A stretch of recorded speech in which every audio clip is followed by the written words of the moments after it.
पुरुष भगवान की जय। भागवत भगवान। हालो श्री राधे। हालो हालो हालो श्री राधे श्री राधे। हालो हालो हालो श्री राधे श्री राधे। हालो हालो थोड़ा मोटा करें। हालो हालो हालो हालो श्री राधे श्री राधे। हालो हालो हालो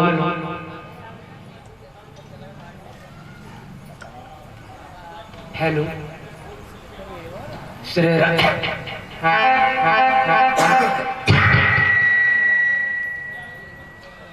हालो हालो हालो हालो हालो ठीक। हालो बस मिलाए जाएंगे। हालो श्री राधे श्री राधे। हालो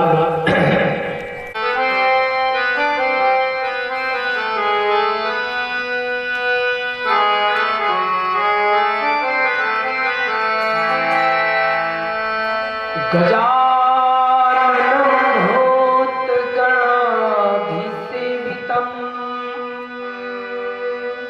कपिध्वजम्बूफलोचारुभक्षणम् उमासुतं शोकविनाशकारिकम् नमामि विघ्नेश्वर पादपङ्कजम्।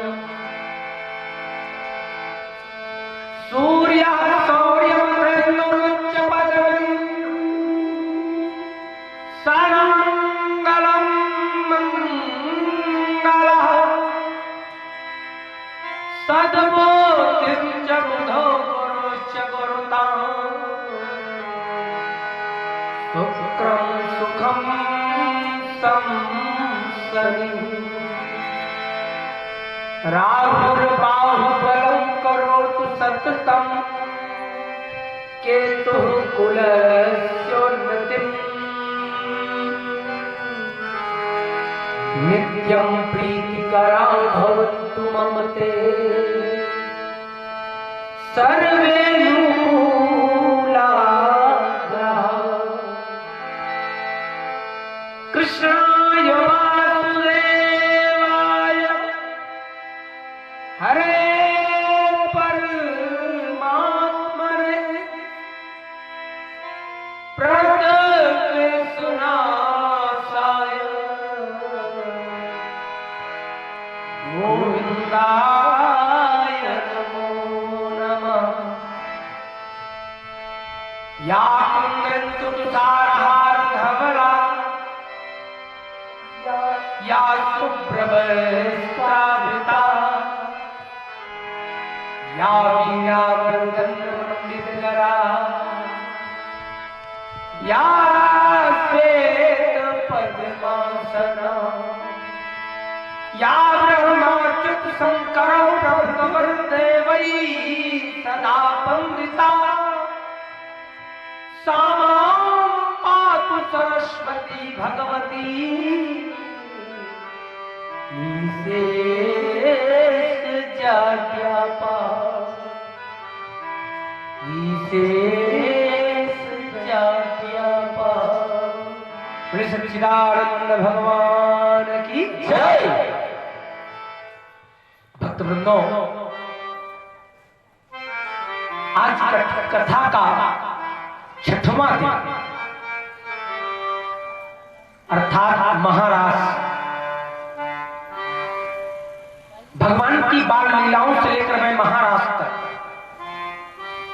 आज आप लोगों के बीच में कल हमने शैशवावस्था की ब्रह्म का दर्शन कराया। आज किन किन ब्रह्मों का दर्शन कराने जा रहा हूं। अपने मन को पवित्र कर एकाग्र चित्त होकर कथा को श्रवण करना। लेकिन इसके पहले महाराष्ट्र में भगवान शिव भी आए हैं। महाराष्ट्र करने के लिए डमरू बजा बजा करके नृत्य किया हुआ है भगवान ने। ऐसे डमरूधारी भगवान शिव को हम लोग जाने। जिस दिन हम लोगों की भगवान शिव को जानने की प्रक्रिया पूरी हो गई, हम लोगों का कल्याण हो जाएगा। जिस दिन वह सुंदर शिव जो कल्याणकारक है हमारे मन के मंदिर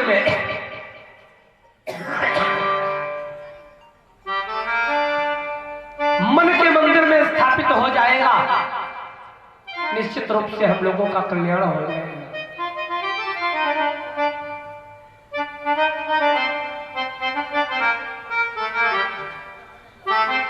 इसलिए भक्तवृंदों, आइए सर्वप्रथम हम लोग भगवान शिव की वंदना करें।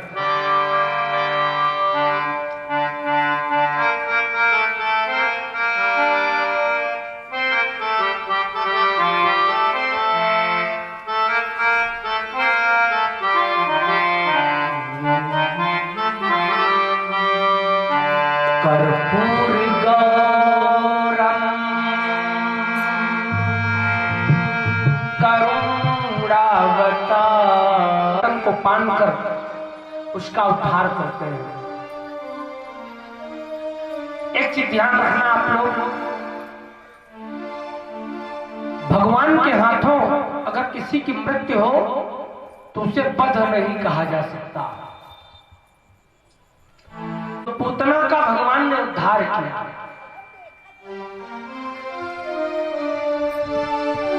मातृत्व लाभ देते हुए माता का स्थान दिया, स्तनपान भी किया और उसे मोक्ष के द्वार तक पहुंचा भी दिया। भक्तों, आज की कथा में आप लोग बाल्यावस्था बाल ब्रह्म की कथा, बाल ब्रह्म, फिर मैं आप लोगों के बीच में किशोर ब्रह्म। आज दो ब्रह्म की मैं चर्चा आप लोगों के सामने करने जा रहा हूं, बाल ब्रह्म और किशोर ब्रह्म।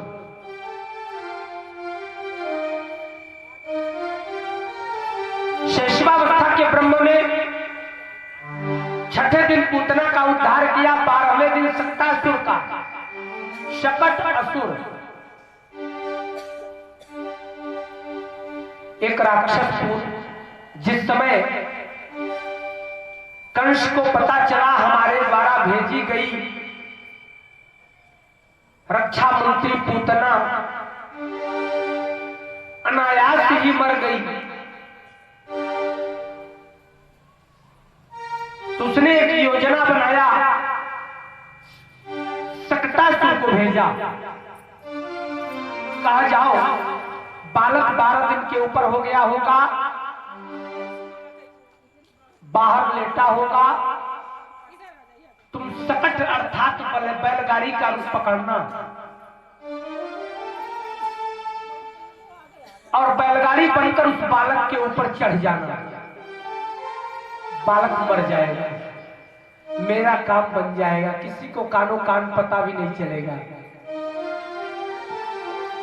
शक्तासुर ने कहा, भगवान ये तो मेरे बाएं हाथ का खेल है, यूं जाता हूं और उस बालक को रौंद कर इस शुभ समाचार को आप तक लाता हूं। दैववश पहुंचा गोकुल में। उस दिन मां यशोदा स्नान कराकर शायद 12वीं बनाई गई थी, स्नान ध्यान कराया गया था और उन्हें पालने पर घर के ठीक बाहर लेटा दिया गया था। उसी समय शक्तासुर मौका पाकर बैलगाड़ी का रूप पकड़कर भगवान के ऊपर आक्रमण करता है। भगवान से कुछ छिपा नहीं है। पैर के अंगूठे से ऐसा टक्कर मारा कि वो 4 योजन दूर जाकर गिरा और उसके प्राण पखेरु मर गए, प्राण पखेरु उड़ गए। तो इस प्रकार से भगवान ने शक्तासुर का भी उद्धार किया सहस्रावस्था के ब्रह्म के रूप में।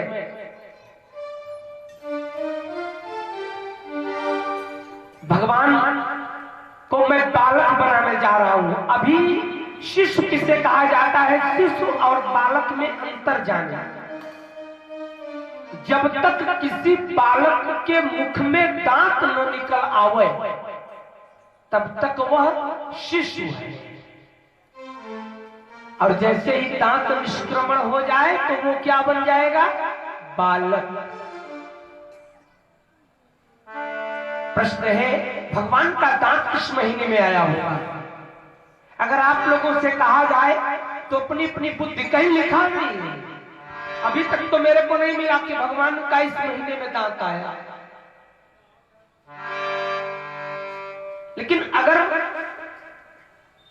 सूरदास जी महाराज ने लिखाया राम जी के दांत निष्क्रमण की बात गोस्वामी तुलसीदास जी महाराज ने लिखी, तो भाववश किस महीने में भगवान का दांत आ जाए तो अच्छा है। मैं इसलिए कह रहा हूं कि बालक के दांत निकलने का मुहूर्त होता है। अगर टाइम के पहले दांत निकला तो जान लीजिए वो अशुभ माना गया है शास्त्रों में।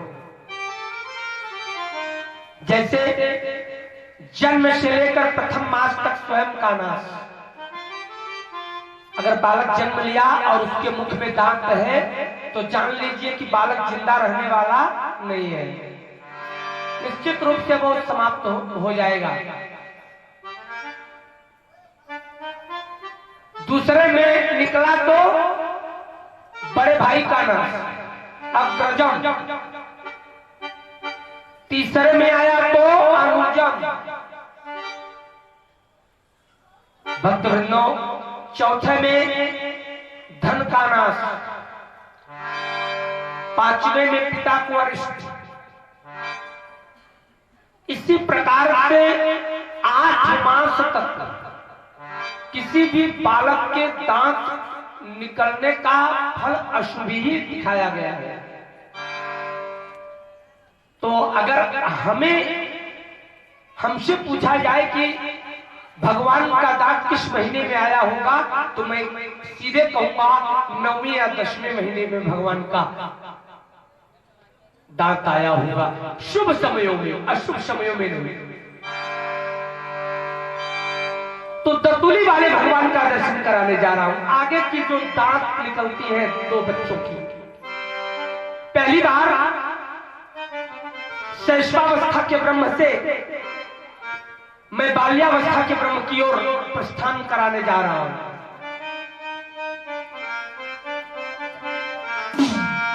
तन की दूती श्याम सरोरु है लोचन कंदी की तन की दूती श्याम सरोरु है लोचन कंदी की आती सुंदर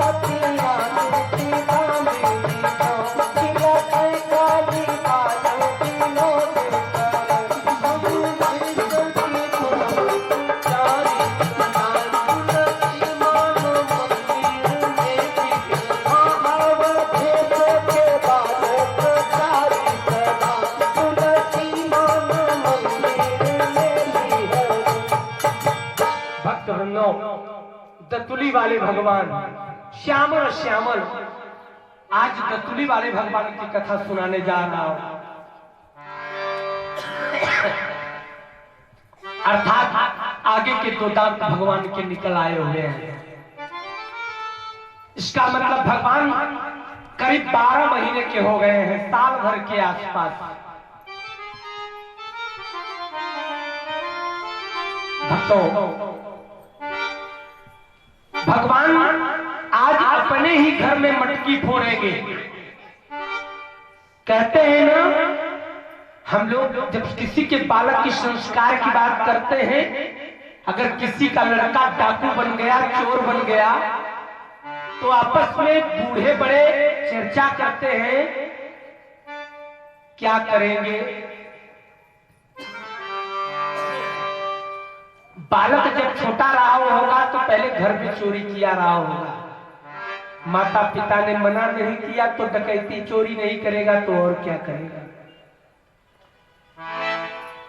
कुल मिलाकर बालक अपने घर से ही सीखता है, जो दूसरे के घरों में करता है या दूसरा कुछ करने जाता है। आज कन्हैया अपने ही घर में मटकी, पहली बार मटकी अपने घर में फोड़ा है, यशोदा जी का। श्रीमद् भागवत महापुराण 10वें स्कंद के 9वें अध्याय में इस कथा को लिखी गई। महाराज परीक्षित आज बड़े लालायित होकर केवल एक दिन बाकी रह गया है मृत्यु के लिए, और भगवान की मंगलमयी बाल लीलाओं एवं किशोर ब्रह्म की कथाओं को श्रवण करने के लिए अति प्रसन्न, मृत्यु के भय से रहित हो गए हैं। उन्हें आगे नहीं कि मृत्यु होने वाली भी है। भक्तों, और जो मृत्यु को भूल जाता है ना, भय रहित हो जाता है, वही परमात्मा का साक्षात्कार करता है। उसे ही सशरीर परम धाम जाने का मौका मिलता है, उसे ही शालोक्य, सामीप्य, साष्टी और सारूप्य, इन 4 प्रकार की मुक्तियों का मौका मिलता है।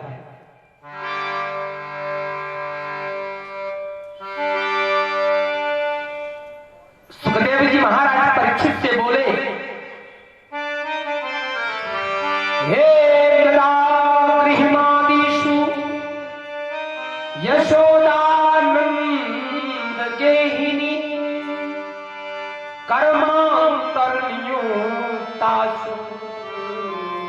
निर्ममंथ स्वयं दधी। आज मां यशोदा, जो नंद बाबा की घरवाली, गेहिनी माने घरवाली, जो नंद बाबा की घरवाली है, सारे कर्मों को करने के उपरांत कर्मांतर नियुक्तासु। यहां पर हमें क्या संदेश दिया जा रहा है भागवत जी में?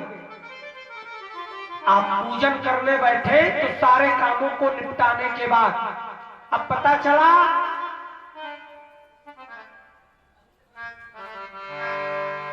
मट्ठा नहीं मारा है, घर का चूल्हा चौका नहीं किया है, मन वहां लगा है और पूजा करने बैठी हो। कर्मांतर नियुक्ता, या तो कर्म करो या तो किसी और को नियुक्त कर दो, तब पूजा में मन लगेगा।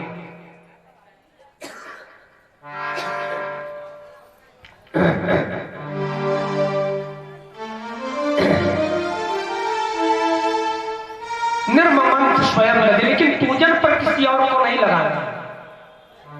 आज यशोदा मैया स्वयं पूजन करने के लिए बैठी हुई है, अर्थात मंथन करने के लिए बैठी हुई है। तो मंथन स्वयं करना है और दूसरे कामों पर दूसरे को लगा देना। लेकिन निर्ममंथ स्वयं दधी, सर्वप्रथम करना क्या है? यानी गीतानि तद पाद चरितानि च अदधि निर्मंथने काले अस्मरन्तिं तान्यगायत। एक चीज ध्यान देना, इस श्लोक में 3 भक्ति का समावेश हुआ है, श्रवणम, कीर्तनम और स्मरणम। स्मरण, आज यशोदा जी जब दधि मंथन के लिए तैयार हुई, मट्ठा मारने के लिए, तो औरतों के अंदर एक स्वाभाविक गुण, कोई भी कार्य करेंगी तो गाना जरूर गाएंगी, कोई भी शुभ कार्य गीत जरूर गाएंगी, चाहे मट्टी मंगरा हो, चाहे पूर्ण पुनौती हो, 5 लोग दौरी मिलकर उठाएंगे शुभ कार्य में, किसी बेटी या बेटे के विवाह के समय में, तो भी गीत गाएंगी। मेहंदी का रस्म होगा तो भी गीत गाएंगी, हल्दी का रस्म होगा तो भी गीत गाएंगी, विवाह में भी गीत गाएंगी, हवन होगा, सत्यनारायण भगवान की पूजा होगी तो भी गीत गाएंगी। भक्तवृंदों,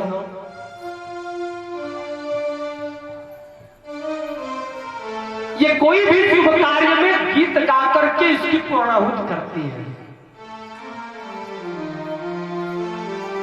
एक चीज और, स्त्रियों को एक महारथ हासिल, किसी भी घटना को गीत रूप में परिणत कर देना, गीत बना देना।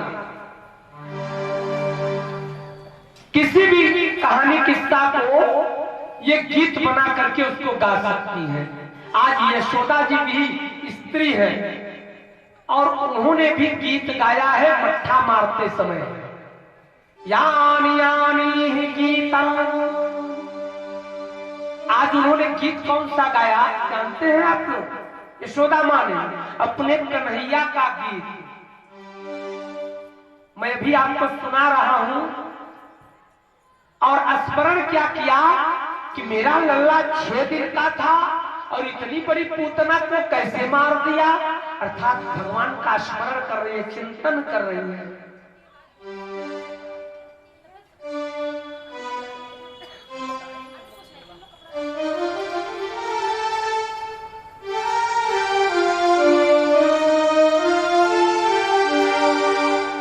भगवान का चिंतन, स्मरण कर रही है गोपिकाएं। आज यशोदा जी, मेरा लल्ला 12 दिन का था, इतना बड़ा सकट यह आक्रमण करता है और उसको पैर के अंगूठे से कैसे मारा, इतनी दूर कैसे चला गया, वो प्राण पखेरु उड़ गया।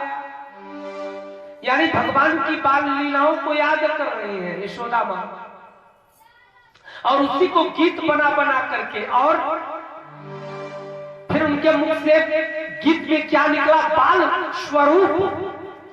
दधि निर्मंथने काले अस्मरन्तिं तान्यगायत। दधि मंथन करते समय मां ने भगवान के स्वरूप को याद करना शुरू कर दिया, अर्थात मधुराष्टक गाना शुरू कर दिया। यहाँ पर पूजन करें, मंथन का मतलब, दधि मंथन का मतलब यहाँ पूजन से।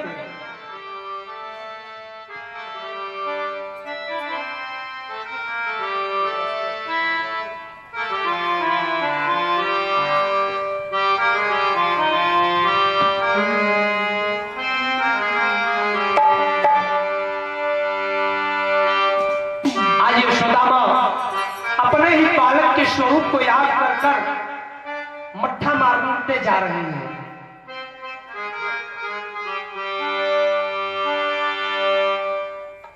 अधरम मधुरम वर्णनम मधुरम, अधरम मधुरम वर्णनम मधुरम।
मधुराधिपते बोले गणेंद्र भगवान की जय। तो आज मां यशोदा ने दिव्य स्वरूप का ध्यान करते हुए मंथन करना प्रारंभ किया। आज मंथन करते समय यशोदा मैया कपड़ा कैसा पहनी हुई है, आप लोगों को जैसा वो मंथन करते समय कपड़ा पहन रहे हैं, ठीक उसी प्रकार का कपड़ा आप लोगों को पूजन करते समय पहनना चाहिए।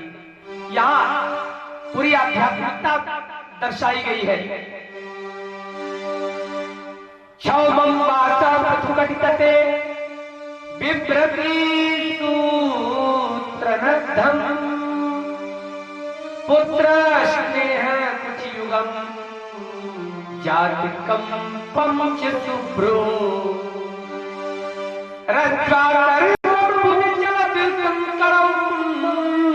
च औस्मिन्नं वक्त्रं कवर्विगलं मालती निर्ममन्थ। आज यशोदा मैया मंथन करते समय एक विशेष प्रकार का लहंगा पहना है। लहंगा, अब लहंगा पहनने का यहाँ क्या मतलब है? भागवत जी में यशोदा मैया ने लहंगा पहन करके मंथन किया, ऐसा लिखा। तो मंथन का मतलब यहाँ मनन से है, पूजन से है, भजन से है। तो पूजन करते समय आप लोग ऐसे कपड़ों को पहनो जो पूर्ण रिलैक्सेबल हो, आरामदायक। ऐसे कपड़ों को नहीं पहनना है जिसे पहनने के बाद आपका चित्त उसी कपड़े पर टंगा रहे। तो पूजा क्या करोगे भाई? अगर कपड़ा पर ही चित्त चला गया तो पूजा क्या करोगे? इसलिए पूजन करते समय कर रहे हैं पूर्ण आरामदायक कपड़े का पहना जाना।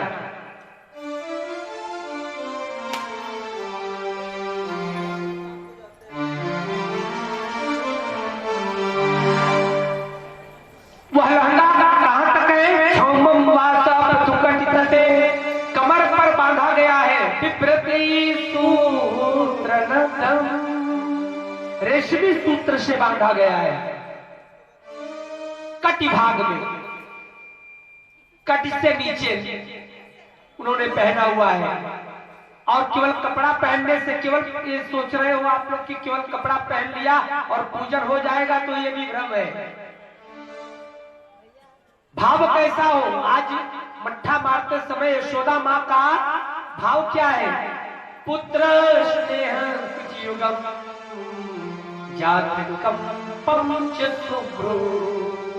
आज अपने लाला कृष्णा को, कन्हैया को कुछ ही दूरी पर पालकी पर या पालने पर लेटाया हुआ है, छोटी सी खटोली पर लेटाया हुआ है।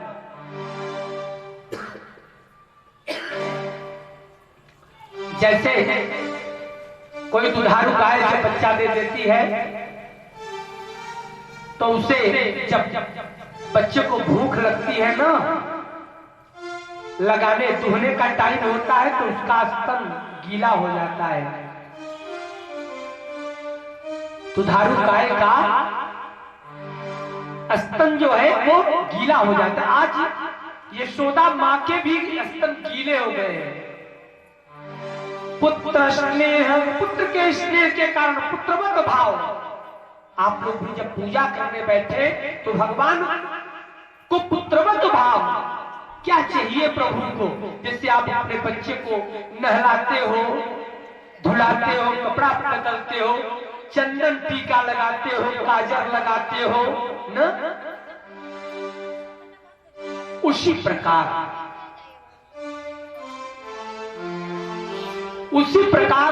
आप लोगों को चाहिए अपने लाला कन्हैया, अपने इष्ट को भी की भी सेवा करें। पुत्र स्नेह कुचियुगम, पुत्र के स्नेह में आज स्तन गीले हो गए हैं यशोदा मां के।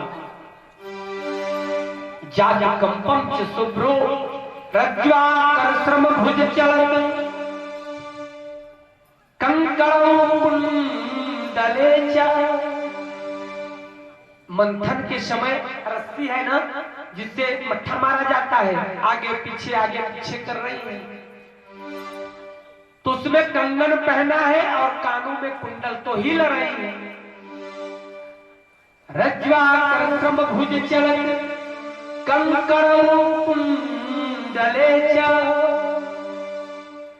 कंकड़ और कुंडल हिल रहा है, एक विशेष प्रकार का धुन निकल रहा है मट्ठा मारते समय। सुन्नम वस्त्रम कवर निगल मालती निर्ममंथ। सुंदर भावों वाली यशोदा जो अति सुंदरी है, आज जब वो हिल रही है, इधर उधर हिच रही है, रस्सी को नेती को आगे पीछे कर रही है, तो उसके अलकावली यानी जूड़े से मालती और बेला का एक एक फूल गिर रहा है। कंकड़ कुंडल का धुन निकलता ही बा, बढ़िया बजतवा।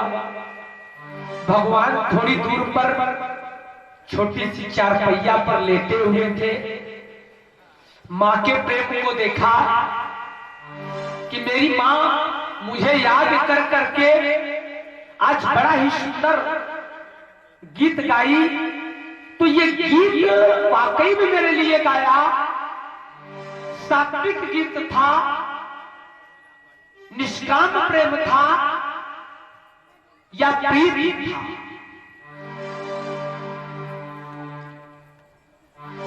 सकाम अर्थात प्रीति। आज मैं आप लोगों के बीच में प्यार, प्रीति और प्रेम तीनों का अंतर कर दूंगा, बहुत बड़ा अंतर है।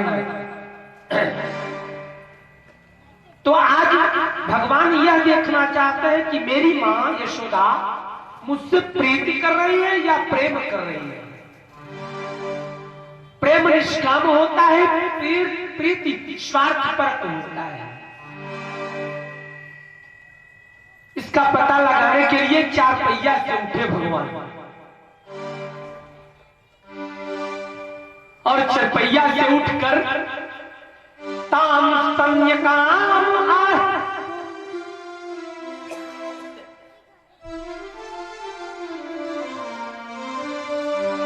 ताम स्तन्य कामया साध्यो मत्नतिम जननीम हरि अगृहीत्वा दधीमन्थानम् यशीधत प्रीतिमावह। भगवान चारपाई पर से उठे और बकैया चलते हुए ढुरकते ढुरकते कहां पहुंचे? मां यशोदा के पास। और गए मां यशोदा के पहले धोती को पकड़ा, जो लहंगा पहनी थी उसको पकड़ा और उसी के सहारे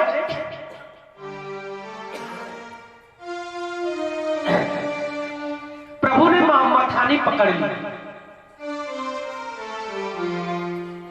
मथानी पकड़ ली। जिस समय भगवान कृष्ण ने मथानी पकड़ी उस समय मानो पूरे ब्रह्मांड में भूकंप आ जाएगा। अब आप लोग सोच रहे होंगे मथानी भगवान ने पकड़ा तो काहे भूकंप आएगा भाई? सूरदास जी ने लिखा है, जब प्रभु कहे मथानी, जब भगवान ने मथानी पकड़ी तो बैकुंठ में भगवान का इंतजार कर रही लक्ष्मी को अपार कष्ट हुआ। उनको काहे का कष्ट हुआ? करें प्रभु मथानी छोड़ दो। वहीं से बैकुंठ से भगवान से कह रही है क्या है मेरे प्रभु, एक काम करो, इस मथानी को आप छोड़ दो, मुझे बड़ा डर लग रहा है। भगवान वहीं से मुस्कुरा कर लक्ष्मी जी से बोले, बताओ मैंने अपनी माँ की मथानी पकड़ी है, तुमको काहे दिक्कत हो रही है भाई? मैं पकड़ूं या छोड़ूं? तुम काहे को टेंशन में हो? माता लक्ष्मी की आंखों में आंसू आ गए। क्या कर रही है? श्री मणि रंभा पारुणी और अमीय शंख गजरा और कल्पद्रुम ससिधेन धनु धनवंतरि विष भक्तवृंदों, आज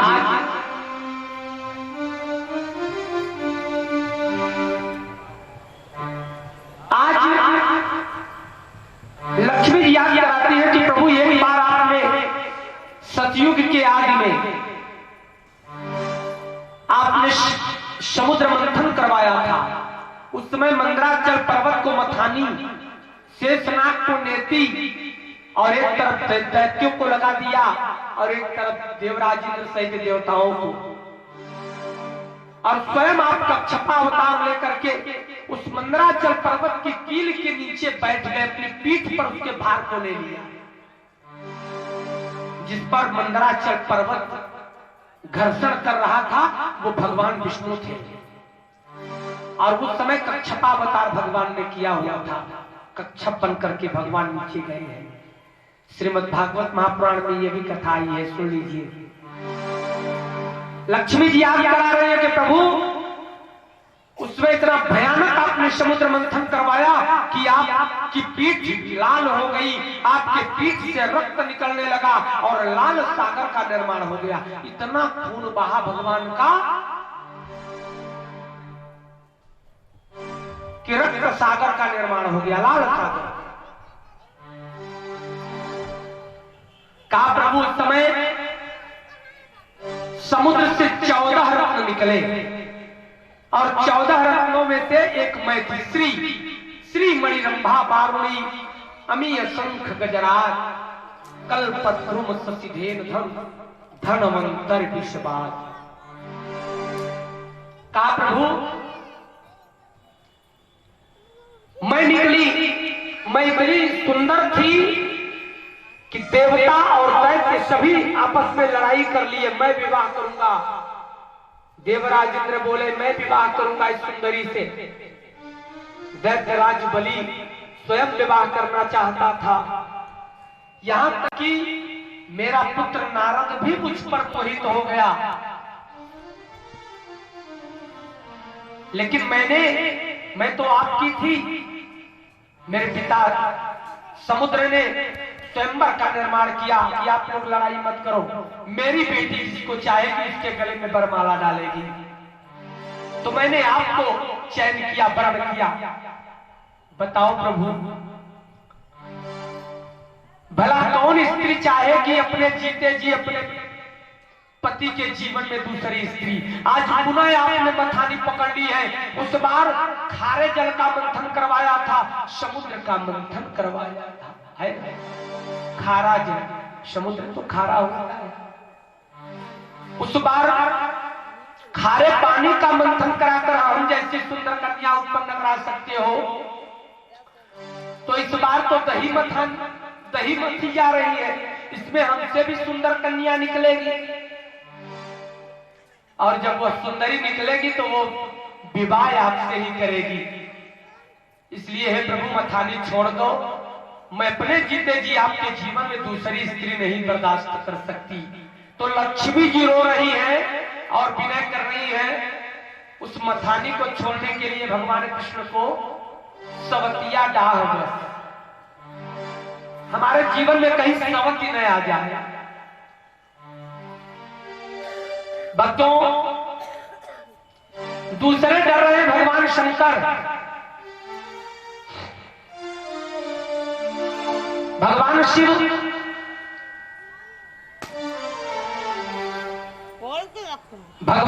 इस समय कैलाश पर्वत पर बैठकर जैसे ही देख रहे हैं भगवान को मथानी पकड़े, तो वहां से वो भी विनती करने लगे कि हे तीनों लोगों के नायक, हे ब्रह्मांड नायक, एक काम करो, लक्ष्मी जी जो कर रही है वही सही है, आप छोड़ दो, मुझे भी अपार कष्ट हो रहा है। भगवान कृष्ण मुस्कुराकर भोले बाबा से पूछे, भोलेनाथ बाबा से कि हे भोलेनाथ, लक्ष्मी जी तो मेरे जीवन में कहीं लड़की पैदा न हो जाए इसलिए रो रही हैं, विनय कर रही हैं, आपको काहे कष्ट है, आपको क्या कष्ट है?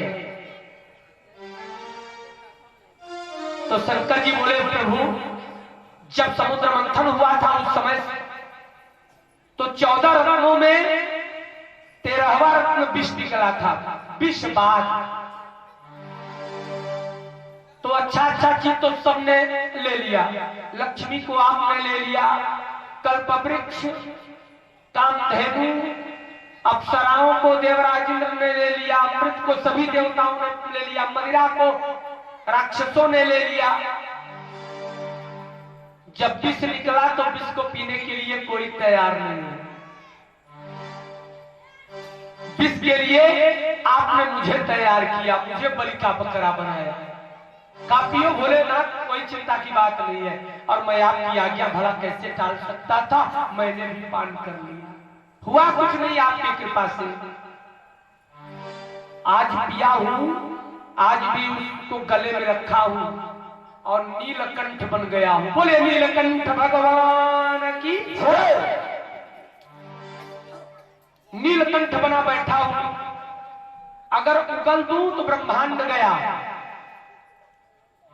इसीलिए गले में बैठा हूं। लेकिन प्रभु पुनः आप मथानी पकड़े हो तो डर लग रहा है, अगर लड़की निकलेगी तो विष भी निकलेगा, और जो विष निकलेगा इस बार मैं पान करने वाला नहीं। पहले आप एक शंकर पैदा करिए विष पीने के लिए, और उसके बाद आप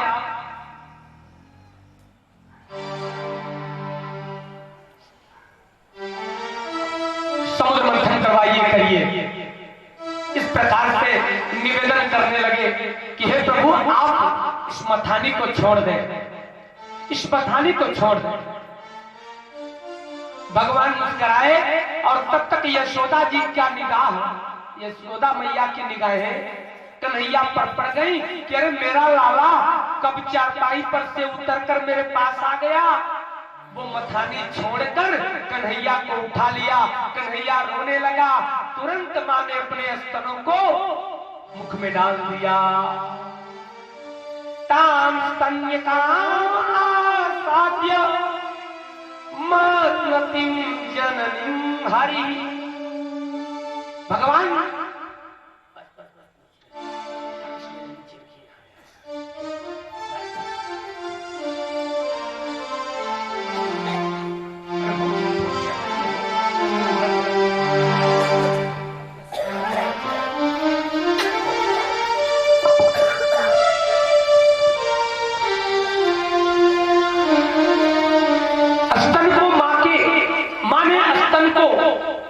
कन्हैया के मुख में डाला। भगवान पीने लगे, अभी पीना शुरू ही किया था, पी ही रहे थे, तब तक मां को दूसरा काम आ गया। जैसे आप लोगों को माला जाप करते रहते हो, तब तक दूसरा काम याद आ जाता है कि फला काम मैंने नहीं किया, भैया कर लो, चिल्लाना शुरू कर देते हो। या तो पहले बता दो तब आओ पूजा करने, माला जपो। वही हालत हुई। क्या करती है?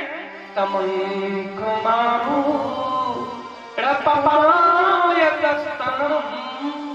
अस्नेहस्तम संस्मितमीक्षति मुखम अत्रीतमुश्री जजमेन सायया बुद्धिच्यमाने पयसी त्वधिष्यते।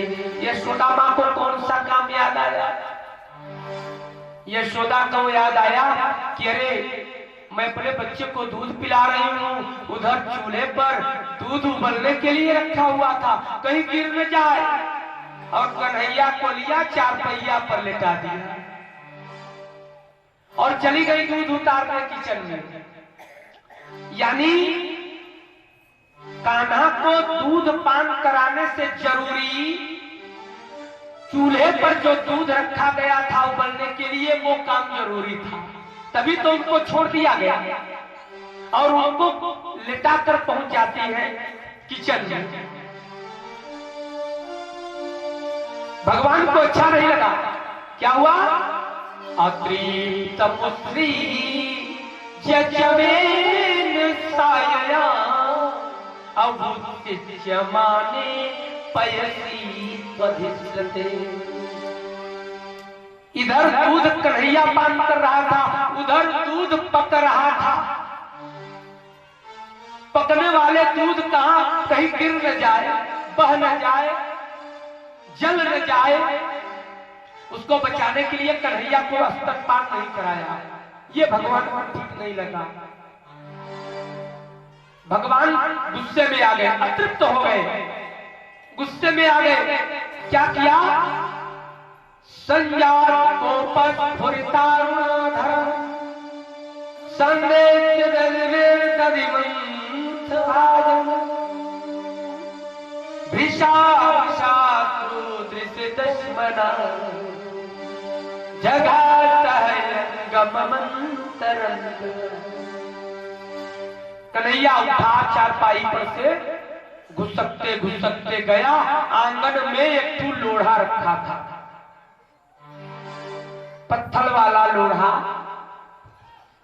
उठाया लोढ़ा और उसी कमोरी पर दे मारा जिस कमोरी में माठा मार रही थी। फोड़ा न, फोड़ दिया।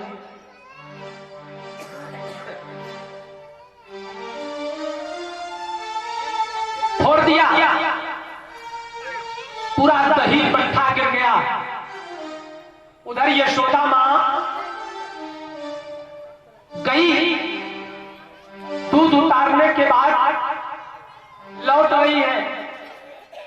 उत्तार जगोपी सुश्रितम पया अप्रविश्य संदिश्य च दध्यम।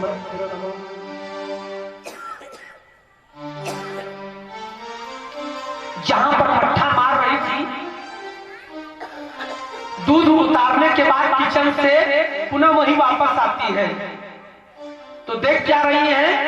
भगनम विलोक्या स्वसुतस्य कर्म गति अजहासकं चापि न तत्र पश्यति। आज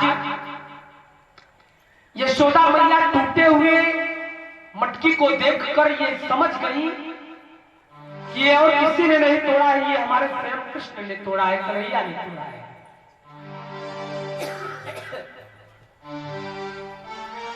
स्वयं कन्हैया ने तोड़ा है।